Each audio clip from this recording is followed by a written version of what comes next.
Hello, this is Gerald Johan Verwaas at the educational channel of demonstrations regarding sound-informed theory, or the theory about letter combinations and how you can derive meanings from it.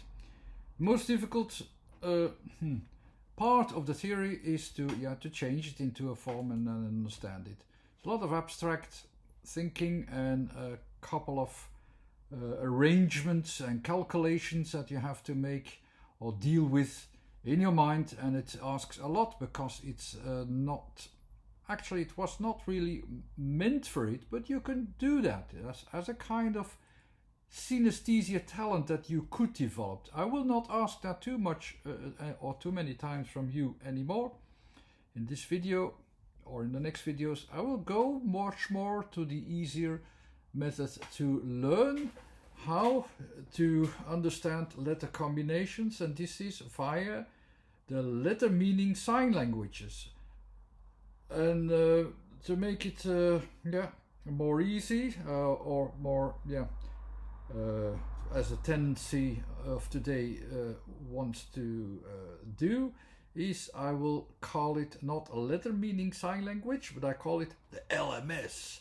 So I will try the LMS this time. And why do I use this method? Because our way how we perceive letters and words in our hearings follows a certain rule. Also how we hear them and where is the balance. And this balance seeking of frequencies, it is a little bit, and then the recognition that they have is a little bit comparable to how we perceive movements in space, in time and space, because this is also involved in pinpointing places, finding directions, finding orientations. It's the same thing, and we look for a balance between the several points. The same thing is the rules how letters are formed is the same. And it goes very quickly in our hearing and understanding that we find the balance, and then you say, okay, this is the word. There's a lot of explanations why this is I'm not going to do that now. Why this is so much comparable. But the advantage is with the LMS is that people would not understand the abstract concepts so easily of directions, of abstract forms, of how things are formed, and then understand what this means.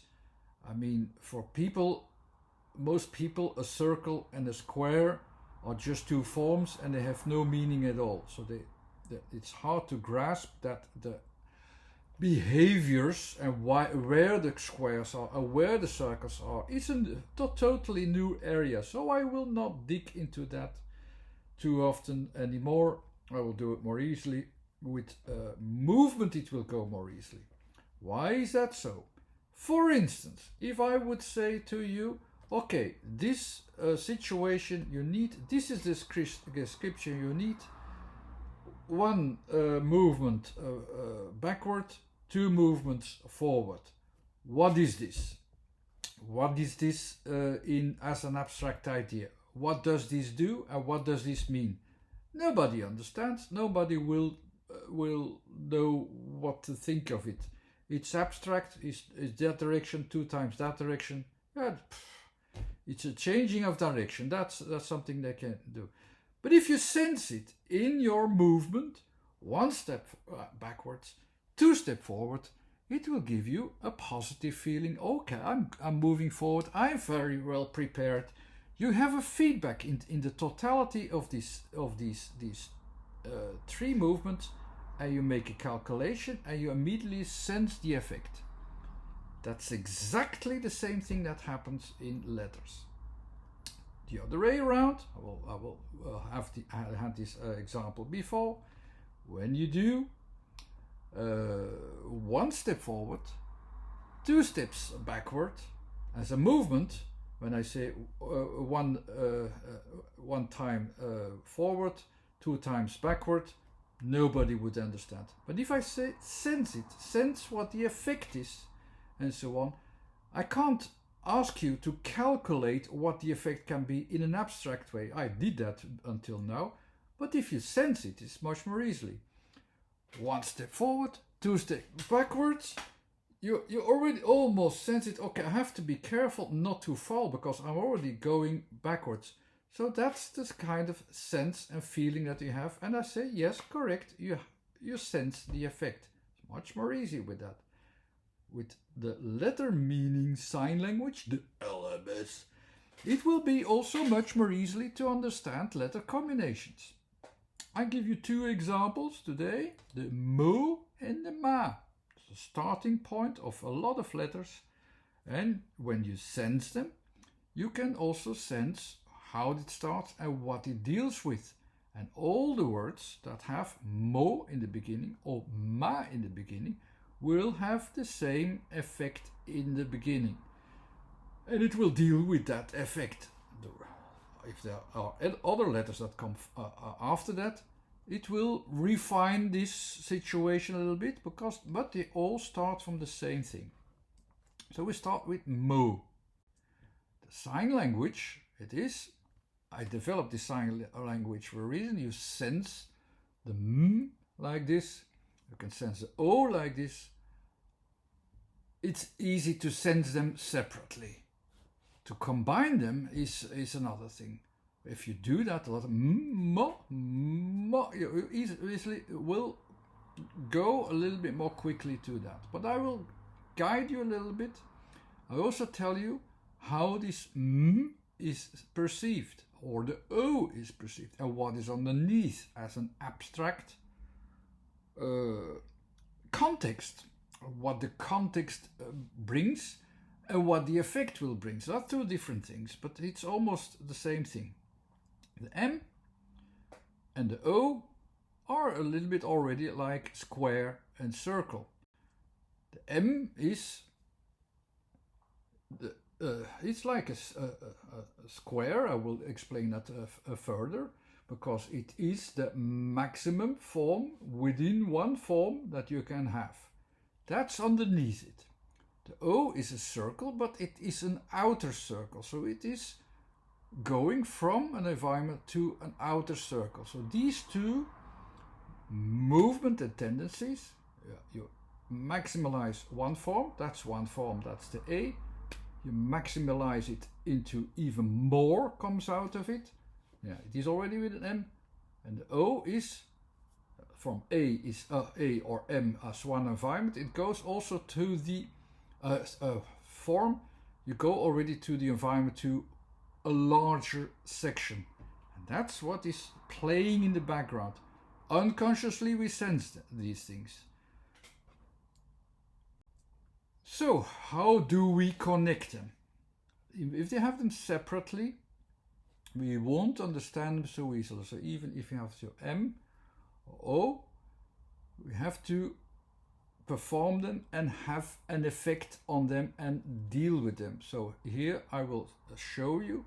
If you have them separately, it will be a little bit less difficult to understand. You have to understand the effect. What's the effect if you combine them? When you combine them from M to O, of course you have to bring open your hands, as you see underneath, and because the O is still there, underneath, you continue already a little bit more what you were doing, and this continuation is the effect. It's the after effect. You already moved that way. That's like with the dance, you move too far backwards, and so you go also with an exaggeration to the back. So that's the same thing which happens here. It's the M, it is closed here, it goes open, and it goes a little bit more open as intended. So the form has an effect. And what is the effect? I will analyze it a little bit before you start to sense it. So with the circle and the square added to it, you start from the square, you extend it with the circle outwardly, so you have that underneath. And what's the final effect is that you have reached the O, the environment, but the original effect lasts longer, so you will get the next form. Again, the square as an effect outwardly, and the effect, that's what it's about. That's what you immediately sense when you combine them. With movements, you will sense that as well, but you have to put your mind to it, repeat it a few times, and then you understand. And then you will understand that M with O is like extending to the maximum form, as you can see here, the maximum form from the environment into the maximum form that actually does this maximalizing, and that's also the effect of M. M on its own is just a square, but the effect of M is reached thanks to that it works, that I chose the correct elements so that it works. So what do you have? Actually, if you analyze it and if you understand it, as I do with the backing of the theory, that the environment, where does that start? With an object of focus, that's in the middle.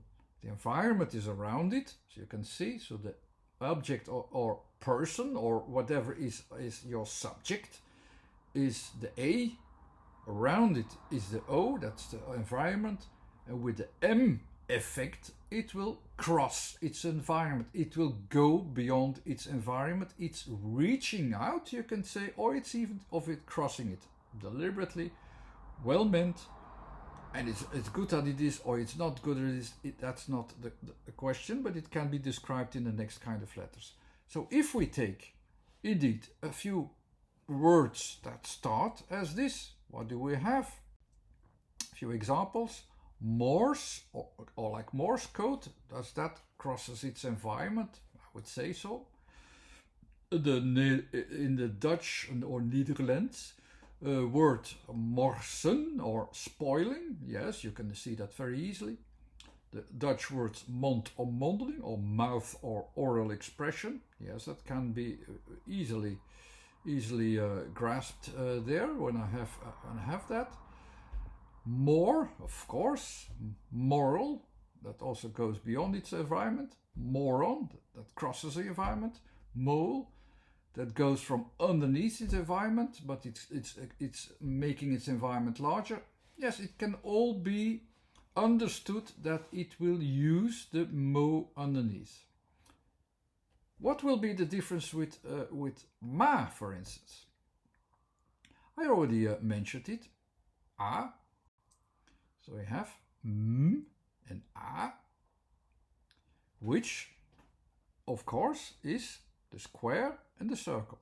The square and the circle. Here they are, and are more or less expressed in the same size. They have no connection at this point, but let's connect them.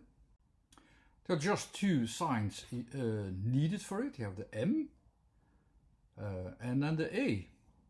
The A, a very firm form. The M, even more than the form, you can say, and that's how it is expressed. It's backed by my theory, so that I know that it will have the right effect, and it will have an effect, the right effect when it will be combined. So, okay, that's about time then now to combine them. So, let's do that. I have one thing after the other, that the M will, of course, increase the A just slightly, because A is firm, and the M will increase just slightly. That's the effect it will have. It's almost like there's a mantle around it, as you can see there. So what will be the effect with the square and the circle to it? That, of course, you have the effect that you go from within and with a little bit more added to it.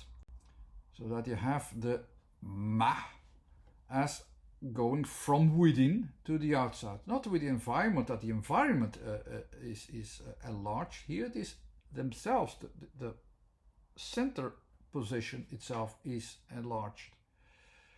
So it is extending from within. So from its own core element, its center element, the A element.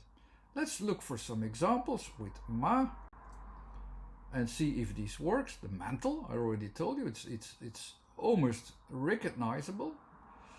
The mama, yes, it will also extend itself from its own core element. The mant or basket, the mall, the max, it all fits. From within, it will go enlarge itself to the max, as you can see, thanks to the square. Check also in mathematics where circle or the even circular. There are some calculations that needs a circle and the other ones need a square. Where they appear in which or even you can easily understand it if you look up from where can I find the square and where is the square needed and where is the square needed for calculations. You will see that also there the square is used at the right positions and with the right purposes and right association that are exactly the same as with these letters, for instance. Okay, but that may be too much for you listeners this time.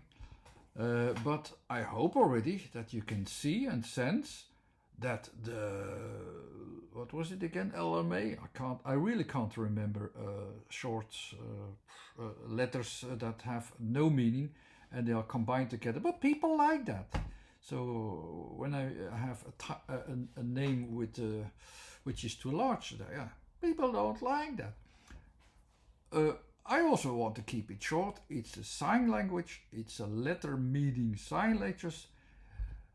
Yeah, an LMS then. LMS, if you like. I hope you enjoyed this LMS demonstration and I hope to see you back soon to discover new examples.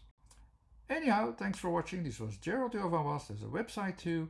Subscribe to the YouTube channel and more LMS soon. Thanks you very much. Bye bye.